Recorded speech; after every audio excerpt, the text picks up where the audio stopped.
সম্পত্তি বন্টন করে যেতে পারবে না। এখন যদি কোনো ব্যক্তি চায় যে আমি জীবদ্দশায় আমার সন্তানদেরকে কিছু সম্পত্তি দেব, তাহলে দিতে পারবো কি না, এ ব্যাপারে হাদিসগুলো কি বলে দেখি।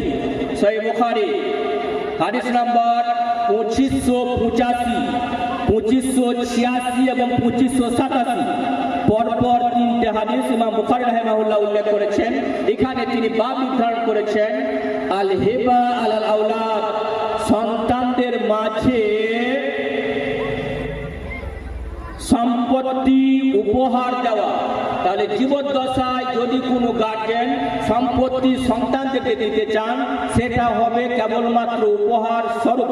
ঠিক এরকম হাদিস উল্লেখ করেছেন। হাদিসের বর্ণনাকারী নুমান বিন বাশির রাদিয়াল্লাহু তাআলা তিনি বলছেন,